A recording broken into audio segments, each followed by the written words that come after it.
All right, first off, I want to give all honor and glory to Yahweh, Ba'ashem, Yahushua, Ba'ashem, Rakakwadash. That's all honor and glory to the Most High God through His Son, who the world inwardly calls Jesus Christ. And of course, the Holy Spirit, man, right? I want to give a sincere and hearty shalom to the sincere Akwat and Akim that's out there doing everything they can, pushing the word of the Most High, magnifying the word of the Lord, right? I want to give a sincere shalom to sincere children that's out there doing everything they can, reverencing their parents, doing all that they can to reverence the name of the Lord.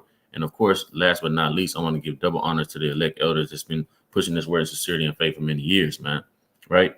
So we at it again, WFI early mornings, right? This topic is the wall of partition, the middle wall of partition, right? Because this is another, hiccup, hang up, whatever you want to call it, amongst the understanding of the scriptures. Everybody reads things, right, and don't understand the background of the history of what happened before these things in the so-called New Testament were written. And that causes them to be, confused. We got to know the background or the history before we start to read these things in the so-called New Testament. Otherwise, we're going to get left out there, right? So let's get to it. It's the book of Ephesians, chapter 2, right, in verse 12.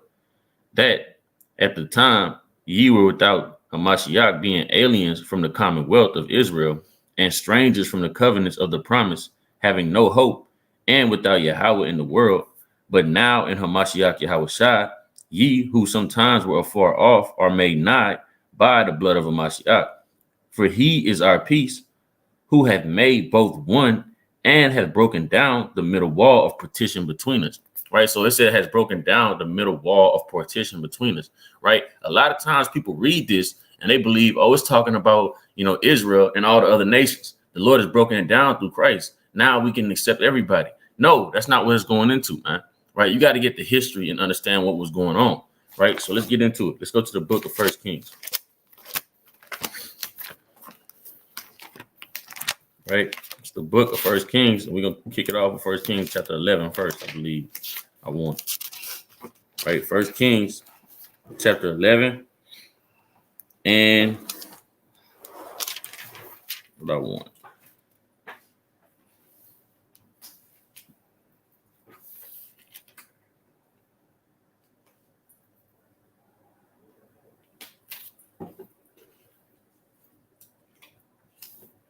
So like it, bear with me.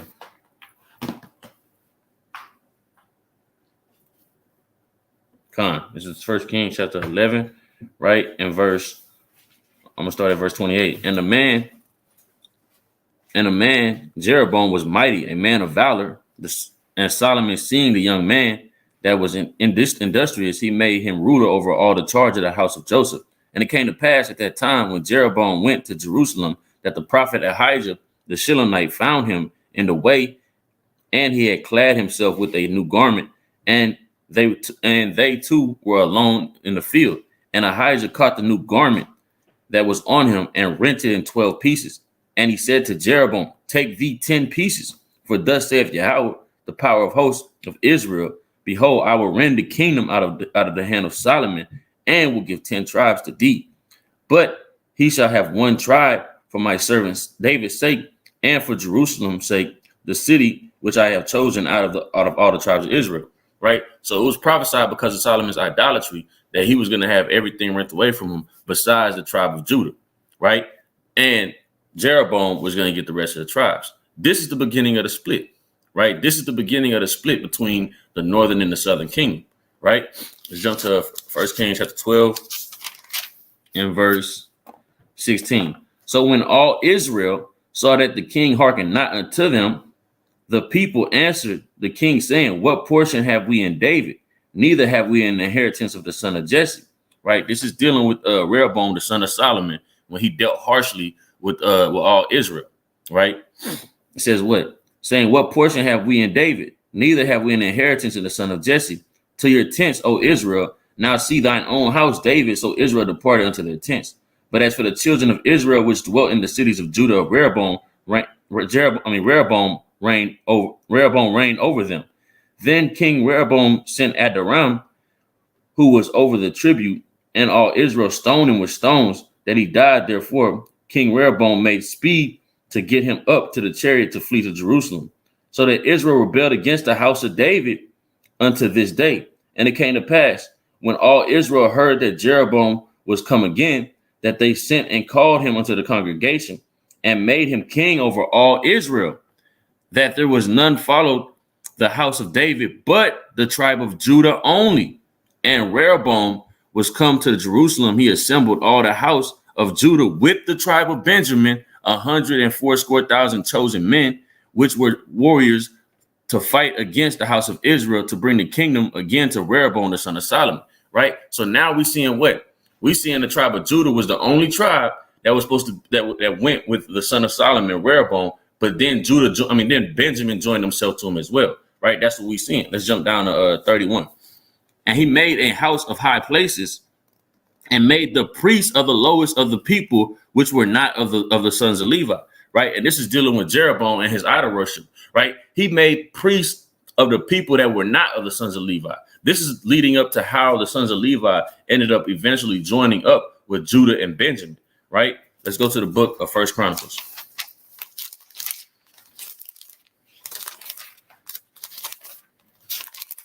Right. Book of First Chronicles, chapter 11. It's the book of First Chronicles, chapter 11, right, in verse 11. And this is the number of the mighty men whom David, Jehoshabeam, the Hakimite, the chief captains, he lifted up the spear against 300 slain men. That's what I want, Salakia. No, that's not what I want. Second Chronicles, Salakia. Second Chronicles, chapter 11 and verse 11. And he fortified the strongholds and the captains in them, and store of victual, of oil and wine. And in several city, he put shields and spears and made them exceeding strong, having Judah and Benjamin on his side. So it's Judah and Benjamin on his side. And the priests and the Levites that were on all Israel resorted to him out of all their coasts. For the Levites left their suburbs and their possession and came to Judah and Jerusalem, for Jeroboam and his sons had cast them off from executing the priest's office unto Yahweh. Right. So now you see Judah, Benjamin, and Levi are all together. Right. Which makes up the southern kingdom, also known as the Jews. Right. This is how the split happened. Right. So it started off with just being Judah, then Benjamin. Now it's Judah, Benjamin, and Levi. Right. They're together. Right. Let's go to the book of Ezra, chapter 1.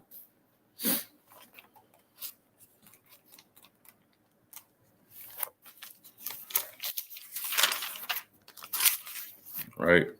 It's the book of Ezra, chapter 1 and verse 4. Who is there among you of all his people? His power be with him, and let him go up to Jerusalem, which is in Judah, and build the house of Yahweh, power of Israel. He is the power which is in Jerusalem.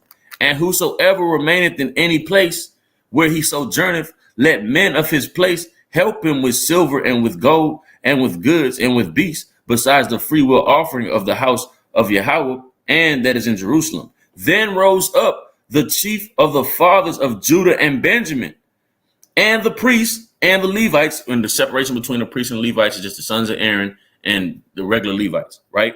With all them whose spirit of Yahweh had raised up to go build the house of Yahweh, which is in Jerusalem. And this shows what? This is in the time of Ezra, right? When the Persian and the Medes, when we were in the captivity of the Persian and the Medes, and what? The Jews went back to go build the walls in the temple, right? So this shows you right here that they were still dwelling together, and the northern kingdom was not with them, right? The other tribes were not with them. So there was a split, right? Let's go to the book of Isaiah, right? Because if we get jammed up, man, reading things if we don't understand the history. We got to go through the history first, man, right? It's the book of Isaiah, chapter 7, in verse 8, and it reads, for the head of Syria is Damascus, and the head of Damascus is Rezin. And within 65 years shall Ephraim be broken, that it be not a people.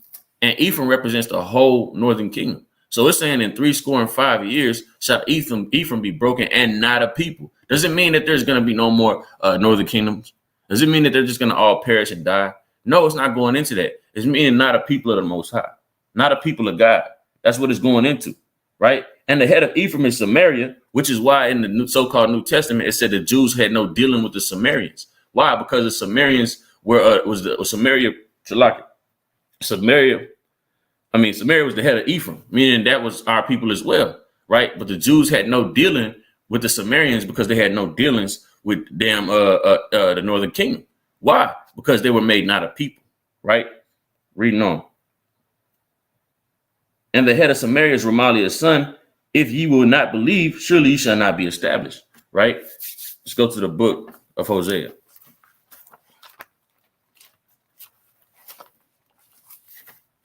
It's the book of Hosea, chapter 4, right? And I want 16. For Israel slideth back as a backsliding heifer. Now we know Israel represents the northern kingdom. For Israel slideth back as a backsliding heifer. Now Yahweh will feed them as a lamb in a large place. Ephraim is joined to idols. Let him alone, right? Leave him alone. Cast them off. We're not dealing with them, right? Hosea chapter 8 and verse 4. They have set up kings, but not by me. They have made princes, and I knew it not. Of their silver and their gold have they made idols, that they may be cut off, right? So the Lord have cut them off. The Lord had cast them off. They were thrown away, right? The Lord wasn't dealing with them anymore, right? Let's go to the book of Psalms. It's the book of Psalms, chapter 78 and verse 67. Moreover, he refused the tabernacle of Joseph and chose not the tribe of Ephraim, but chose the tribe of Judah, the Mount Zion, which he loved, right? So he didn't choose the northern kingdom in that day. He didn't deal with them. He cast them completely off. He wasn't dealing with them, right? Let's go to the book. What I want. Shalakia. The book of Jeremiah. Right? This wild olive tree, man. It's the book of Jeremiah, chapter 11, and verse 16. The Lord called thy name a green olive tree, fair and of goodly fruit. With the noise of great tumult, he hath kindled fire upon it, and the branches of it are broken. And the branches of it are broken, right? The green olive tree represents what? Israel. And the branches are broken, right?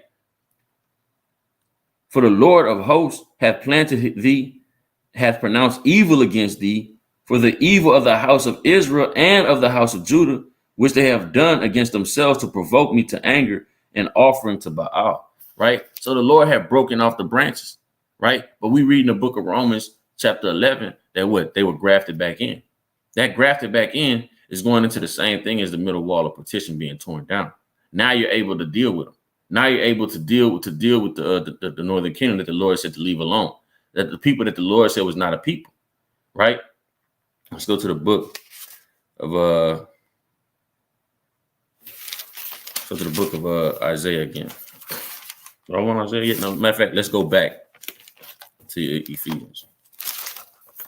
Right. Let's go back to Ephesians.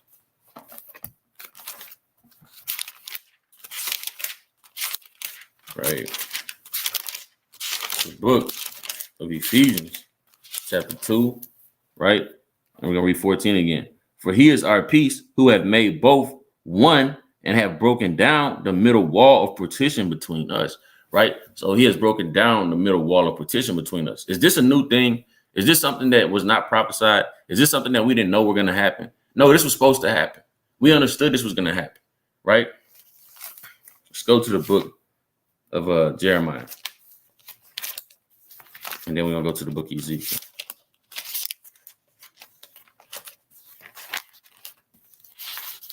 All right. Book of Jeremiah, chapter 33.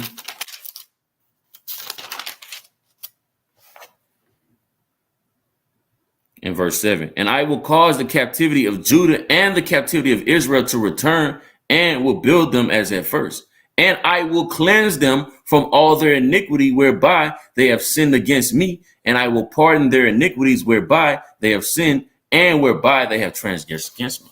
Right? And he said he will cleanse us. Right? He will cleanse us, because although the northern kingdom was cast off and we were told not to deal with them at all, hey, damn, Judah went the hell off too, man. And we had to be cleansed as well. Right?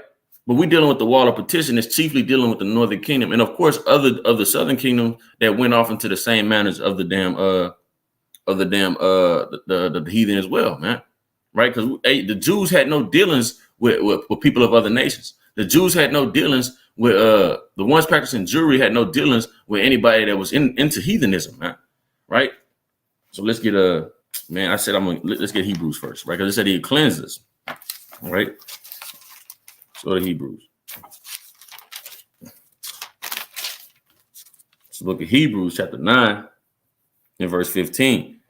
And it reads, and for this cause he is the mediator of a new testament, that by means of death for the redemption of transgressions that are under the first testament, they which are called might receive the promise of eternal inheritance. For where a testament is, there must also of a necessity be the death of a testator, which is the reason why when Yahushua told the 12 disciples in Matthew 10, go not into the way of the Gentiles, neither enter in any of the city of Samaria, enter ye not, but go rather unto the lost sheep of the house of Israel, right? Because at that time, Yahushua had not died. It wasn't time for him for them to be called back into the fold. He had to die. His blood had to be shed in order for Ephraim, which is the northern kingdom, to be cleansed and be brought back into the fold, right?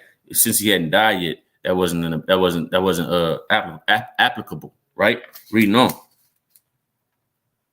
For a testament is of force after men are dead, otherwise it is of no strength.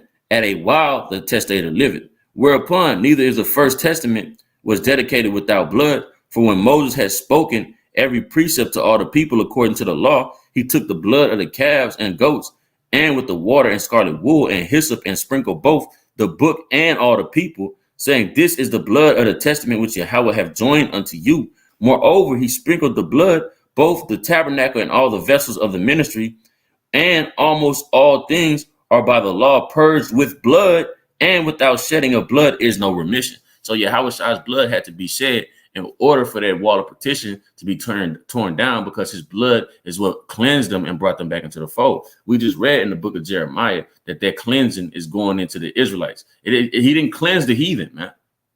He didn't cleanse the other nations. He cleansed he cleansed Israel, man. Right? It says what? Let me jump down to 26. Right? For them must he often have suffered since the foundation of the world, but now once in the end of the world hath he appeared to put away sin by sacrifice of himself. Right? So he put away the wickedness of the northern kingdom by sacrificing himself. Right? So what Paul is writing in the book of Ephesians chapter 2 is not a new concept. It's not a concept that he kind of just, I kind of learned this. No, it was already prophesied to happen. And it was told that it did happen in the book of John. Right? Let's get the book of John. And then we'll go to Ezekiel. All right, the book of John, chapter 10, right? I'm going to read 14. I am the good shepherd, and know my sheep, and am known of mine. As the Father knoweth me, even so know I the Father, and I lay down my life for the sheep, as we just read in the book, of Hebrews. He laid down his life to cleanse the blood, to cleanse the sin. His blood cleansed the sin off of his sheep, right? Let's see if anybody else is called sheep in the scripture, right? Shalaki. See if anybody else is called sheep. Go to the book of Jeremiah real quick. So book of Jeremiah, chapter 50 and verse 6. My people have been lost sheep. Matter of fact, let's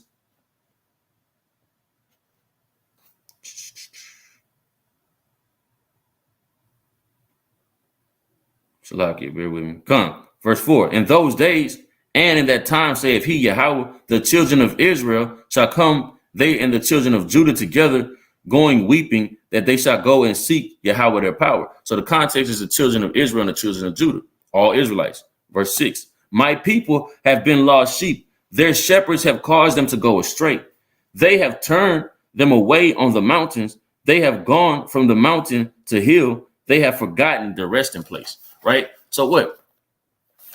Israel is the lost sheep. Israel are the sheep. Yahweh is the shepherd, the good shepherd. We just read in Jeremiah that our old shepherds have caused us to go astray. Right? So let's read back in John chapter 10. Right? And we're going to go back to verse 14. I am the good shepherd, and I know my sheep, and known of mine. As the Father know of me, even so know I the Father, and lay down my life for the sheep, which is the Israelites. And other sheep have Shalaki, and other sheep I have, which are not of this fold. Them also I must bring, and they shall hear my voice, and there shall be one fold and one shepherd. Right? That's that wall of partition being turned down. He said he has other sheep that are not of this fold. Why? Because he was dealing and speaking only to the Jews at that moment. Right? He wasn't dealing with the northern kingdom at that moment. He was only dealing with the Jews at that moment. Right? So the sheep that were not of that fold were of the northern kingdom. They were still sheep. He didn't call them goats. Right? He didn't call them an eagle. He didn't call them a bear. He didn't call them just beast. Right? He called them other sheep that were not of that fold. They weren't of the fold of the southern kingdom. Right? But he couldn't deal with them until his blood was shed. Right? Let's go to Salakia. Let's go to the book of Ezekiel 34. The book of Ezekiel, chapter 34, right? And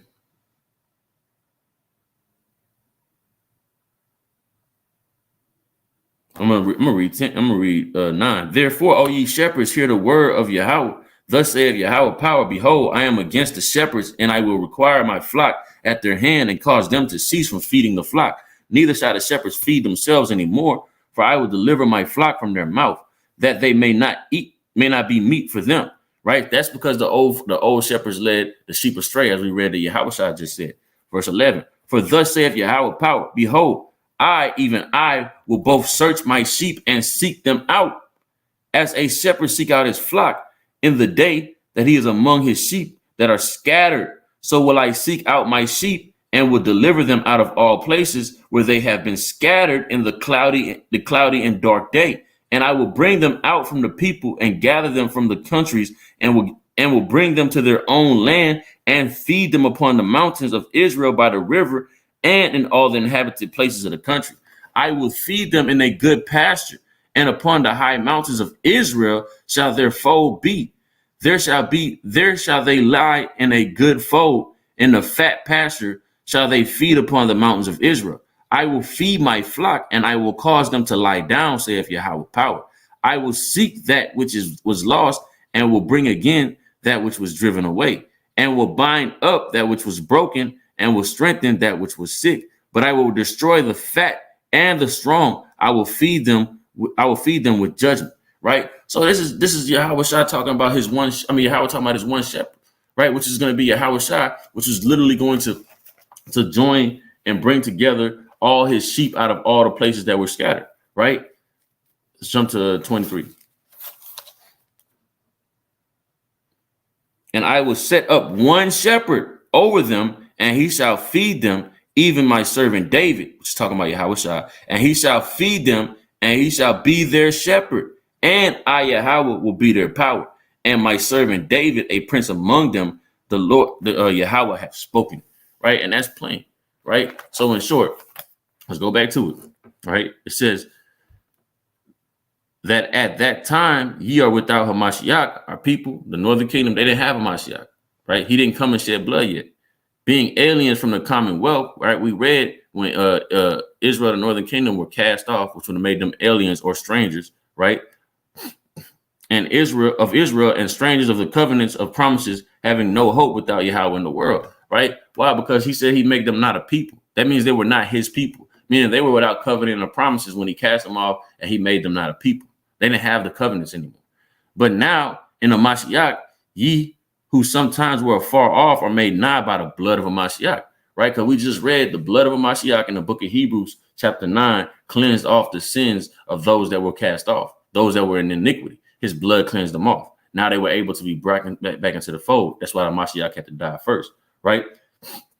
And it says what? For he is our peace, who have made both one. Because now once he died and his blood was cleansed off, now we are both one. We are no longer, the Jews are no longer over, or not I won't say over, but the Jews are no longer told that they can no longer deal with the damn Northern Kingdom, right? We'll get one more precept on that, and then I'm gonna close out, right? It says what? And have broken down the middle wall of partition between us. Why? Because there was a partition, there was a middle wall partition, meaning the Jews and Jewry did not deal with the Northern Kingdom or other Israelites that were going to hell off, man. Right? Let's go to the book of